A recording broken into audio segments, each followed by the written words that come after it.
Presidente de la calle, Herrera, gracias por su presencia. Señores legisladores, senadores, diputados, gracias por su presencia. Embajadora de Israel, señor cónsul de Israel, gracias por su presencia. Algunos funcionarios de gobierno que veo acá. Queridos amigos, Julita y su bancada que está por allí, gracias por su presencia.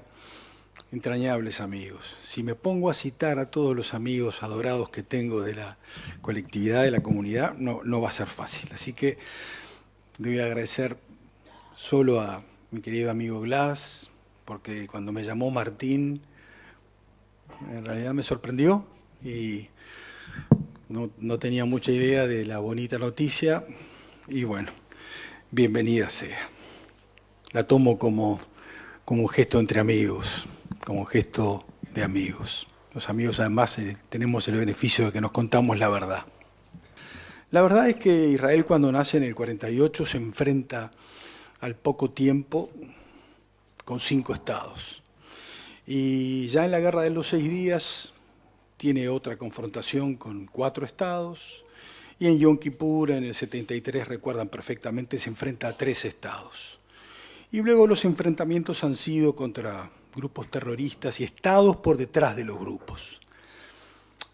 Israel nunca ha salido de ese círculo infernal. Israel vive con intervalos bajo esa lluvia de misiles a la que hacía reflexión Martín. Permítame desarrollar entonces 10 ideas.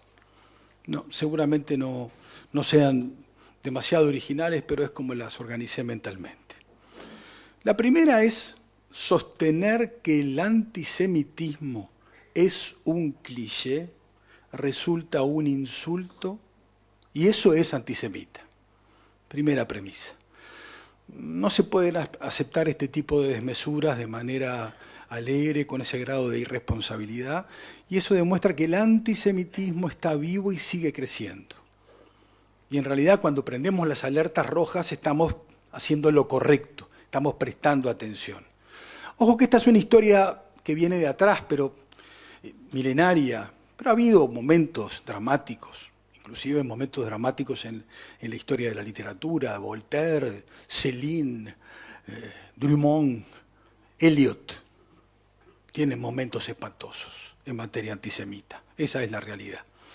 Y seguramente todos los que estamos acá, preocupados por este tema, en algún momento de nuestra vida hemos leído los protocolos de los sabios de Sion o el judío internacional de Henry Ford. Toda la teoría de la conspiración, que es el punto central de donde uno ve la atracción sobre el tema antisemita. Ahí yo diría que hay un elemento dinamizador que forma parte de las primeras décadas del siglo anterior. Si alguien entra por acá y ve lo que estamos haciendo para el antisemita, estamos conspirando en esta noche. Estamos conspirando. ¿Qué se quiere realmente? Es un dato objetivo que organizaciones y países que declaman de forma expresa el exterminio del Estado de Israel. Así lo hace el Hamas terrorista de la Gaza dictatorial. Y además hasta por definición ideológica lo establece. Ahora lo mutó, pero en realidad ese es el sentido real del asunto. Así lo vemos con los hutíes en Yemen. Así pasa con Hezbollah en el Líbano, traccionado por Irán. Quieren el exterminio del Estado de Israel de forma explícita y lo enuncian, que desaparezca del mapa, y con ello los judíos. No me voy a olvidar de la Revolución Islámica del año 78, del Ayatollah Khomeini, que es otro impulsor activo, y hasta el propio Ahmadinejad, que siguió en esa teoría. Yo pregunto, con sentido común estrictamente, ¿cómo se dialoga y cómo se negocia con aquellos que pretenden tu muerte? ¿Cómo se le habla a aquel que te apunta con un arma al cerebro y que no está dispuesto a oírte? ¿Cómo se hace para seguir adelante con aquellos que te prometen va a haber más 7 de octubre? Pregunto. Hablando del 7 de octubre, las cifras las conocen todos, 1.200 víctimas, 1.200 víctimas de Israel, 250 rehenes, en un país de 10 millones de personas. Ahora ustedes se van de aquí esta noche, vuelven a casa y están compartiendo un rato con la familia y alguien los llama y les dice, bueno, acaban de matar y secuestrar y tener rehenes a 504 uruguayos. 504 uruguayos. Ese es el número en proporción a los 10 millones que le correspondería al Uruguay. ¿Qué pasaría si sucediera eso? Mañana nos levantaríamos tranquilamente, tomaríamos el ómnibus, comeríamos una hamburguesa, o seguramente esa noticia sería un quebranto emocional para todos nosotros y tendríamos amigos, primos, conocidos, parientes. ¿Me explico? Trato con esta idea de hacer entender el impacto que tiene sobre una sociedad como la podría tener sobre la nuestra. No nos olvidemos, nunca nos olvidemos, seguimos reclamando por los secuestrados de Hamás, que son 55, y que no se los debe tragar el olvido. Tienen derecho a volver a su casa. Y los muertos tienen derecho. Y los muertos, de esto algo sabemos los uruguayos. Merecen digna sepultura, memoria, justicia. Merecen todo. Todos merecen eso. ¿O no? O nosotros miramos hacia afuera de una forma e interpretamos los eventos de una forma y cuando miramos para adentro tenemos una lectura distinta. La vara debe ser siempre la misma. ¿Qué querríamos todos? ¿Pero cómo lo querríamos? Por supuesto que el único camino es la paz. Por supuesto que para la paz se requiere de cese al fuego. Y por supuesto que se requiere la rendición del agresor que es Hamás. Es básico. No, nadie decreta la paz desde un púlpito. Nadie la va a decretar. Y yo no vine esta noche a quitarles el tiempo para repetir palabras vanas. Por supuesto que la ayuda humanitaria es imprescindible, bienvenida la ayuda humanitaria. Y por supuesto que los inocentes que mueren en Gaza son una tragedia y merecen respeto. Porque todas las muertes son la muerte. Todas las muertes son la muerte. Todas queremos que se detengan, todas.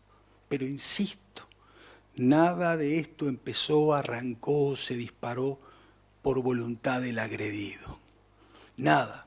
Por eso los que se sensibilizan de un lado y hacen la vista gorda al otro asumen una postura un tanto hipócrita, a mi entender. Jamás el grupo terrorista supo desde el inicio que al montar esta carnicería en Israel el 7 de octubre dinamitaba los acuerdos de Abraham. Lo tenía clarísimo. Sabía que allí faltaba Arabia Saudita, el paso definitivo era ese, el cierre ya era de alguna forma automática, y luego vendrían, no los quiero eternizar, puedo hablar horas de esto porque me interesa, porque lo conozco, porque estudio y tengo convicciones al respecto. El mejor periodista, está Tomás Friedman acá, pero el otro Tomás Friedman es uno de los más grandes periodistas internacionales a quien la vida me regaló conocerlo en una farmacia en los Estados Unidos, disfrutar de una charla con él. Ese periodista sostenía que en realidad Arabia Saudita era el disparador para pacificar. Probablemente tuviera razón. Quizás no tenía razón en la solución Tomás Friedman que le planteaba a Israel, porque le planteaba una postura demasiado magnánima. Esa es la realidad también. Me pierdo, tengo tendencia inmediata a meterme en los temas y puedo estar horas ahí, así que vuelvo. ¿Qué debió haber hecho Israel?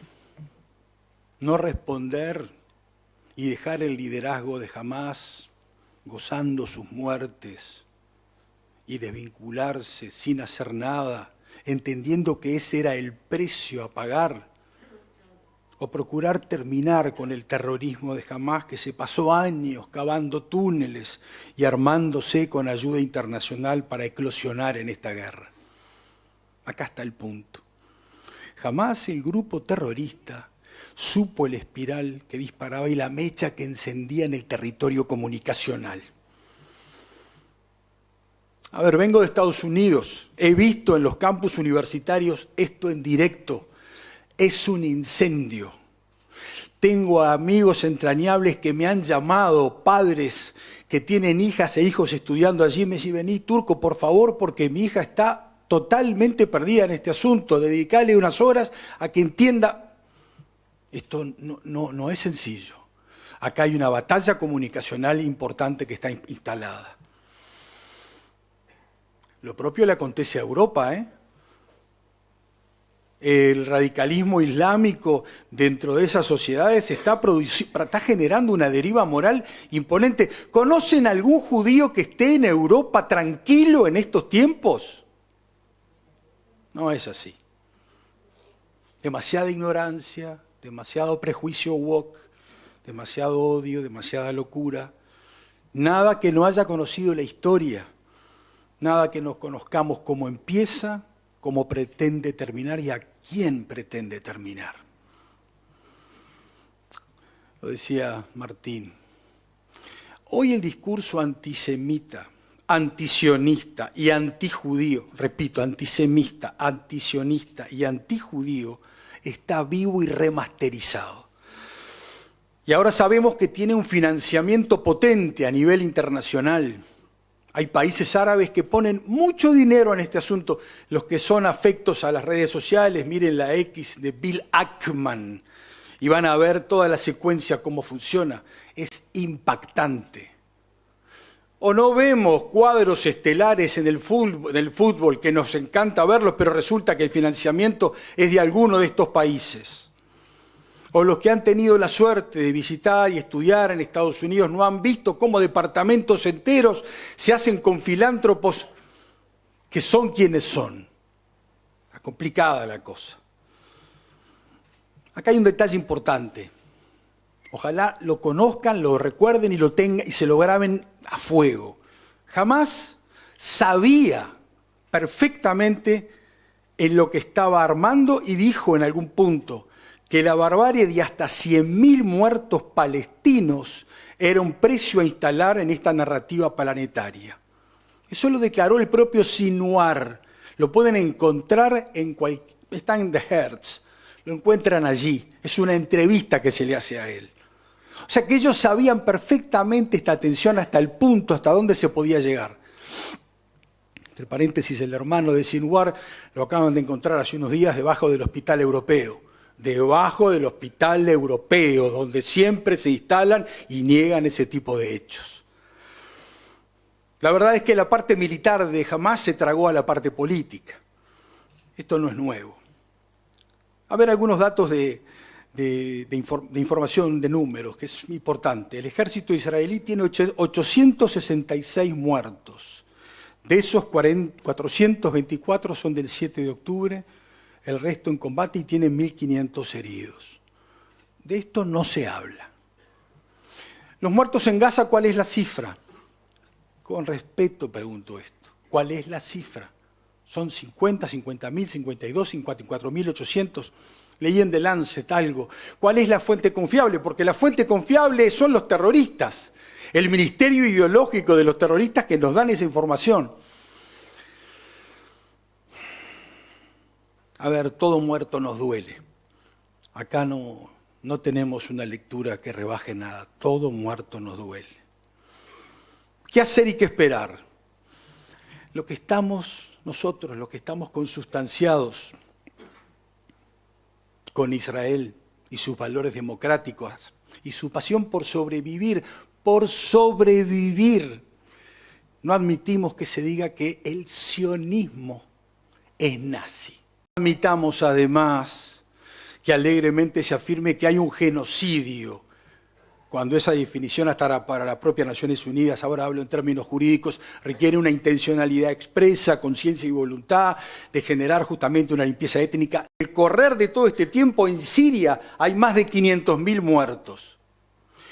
Y el antisemita y el enemigo es Israel.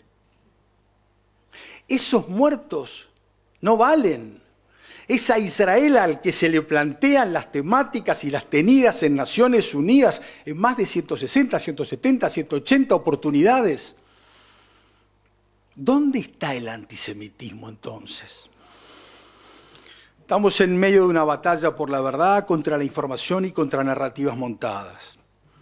Yo sé que esto es complejo y para nosotros no, pero para mucha gente que puede mirar de afuera es un conflicto multifactorial, con países que intervienen, de una complejidad monumental.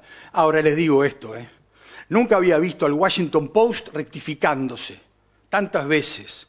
Nunca había visto el New York Times reciclando notas. Y de la BBC ya a esta altura tengo dudas de la perspectiva en la que está. El otro día la BBC pone, hace un tiempo, el documental Gaza, cómo sobrevivir a una zona de guerra, fue retirado de la plataforma después de que aparecieran informaciones respecto al narrador, que era el hijo de un viceministro de 13 años. A ver, lo conocen ustedes tanto como yo. From the river to the sea. Free Palestine. ¿Cómo es este asunto? ¿Pero cómo es este asunto? Esa consigna es desde el río hasta el mar. Eliminamos a Israel. Desaparece y se corea alegremente en movimientos, en agitaciones. No vale tener esa versión radical de la historia. Y entenderlo así demuestra que se está equivocando cuando se plantea ese ángulo. Yo doy mis clases en facultad hace muchos años y utilizo un autor, Samuel Huntington, El choque de las civilizaciones. Debo estar dando clases hace 25 años sobre este asunto. Y Huntington planteaba que este conflicto tenía un origen allí, justamente en las divergencias entre lo que era la mirada occidental y la perspectiva islámico-radical. Les recomiendo un libro que mi querida amiga Fanny me prestó, el libro de Cecilia Denot, El canario en la mina. Cómprenlo, es realmente fantástico. Voy terminando. No puede ser que por ser judío haya que andarse ocultando, escondiendo o zafando de esa identidad porque hay una mirada crítica. No es un tiempo para la flaqueza, para el firulete diplomático o para la debilidad, cuando la llegada del antisemitismo planetario que se padece es la previa a lo que la historia mostró con elocuencia. Y que no suene a demagogia esto, por favor. Hay 6 millones de almas que miran qué estamos haciendo en el presente para que eso no vuelva a ocurrir. Esas 6 millones de almas están presentes y son el mandato que tenemos los humanistas de hoy, velar para que descansen en paz y sin temor de que esto se repita. Seamos claros, Uruguay cree en los 2 estados. Uruguay se apega al derecho internacional y al multilateralismo, lo debe seguir haciendo, consciente inclusive de las enormes limitaciones que tienen estas acciones. A ver, Naciones Unidas, el 60% de los países en Naciones Unidas son regímenes híbridos, democracias dubitantes, no necesariamente son la democracia como la nuestra. Los organismos internacionales son lo que los países quieren que sean. No pongan esperanza entonces en un organismo de este tipo. No va a solucionar el conflicto. El camino de la paz entonces va a surgir alguna vez, pero siempre que no extingan al Estado de Israel, a quien lo consideran a veces todopoderoso, pero que enfrenta a un mundo islámico de varios cientos de millones de individuos, que no todos, por cierto, pero algunos lo perciben a Israel como el demócrata, el tolerante, el no dictatorial, el que respeta a las mujeres y a las opciones sexuales o identitarias de todos, incluso las árabes. Sí, Israel es el bicho raro. El bicho raro en una zona que no comulga con valores dogmáticos por ser elegante. Y allí son regla general. Valores que buena parte de los que los defienden desde sus apostolados políticos, lejos de la escena del conflicto, lo hacen con relativa frivolidad planetaria. Por último, recuerdo y nunca se me va a olvidar como un terrorista de Hamás llamaba a sus padres regocijándose con las manos ensangrentadas de pura muerte israelí. Y con el teléfono móvil robado a una víctima que había acribillado y recibía la felicitación de sus progenitores ante la barbarie que había cometido, creyendo que así Alá lo llevaría hacia algún lugar privilegiado. Ese es el nivel de alienación esquizofrénica mezclado con furia religiosa que habilitó semejante extremismo radical en el que hoy navegamos. Esta es la fase de agresión en este estado de guerra en el que metieron a Israel. Golda Meir enseñó que si tenemos que elegir entre estar muertos y que nos tengan lástima o estar vivos con una mala imagen, preferimos estar vivos y tener la mala imagen. En los hechos, agrego yo, no se trata de mala imagen, sino del derecho a existir. Am Israel Hay.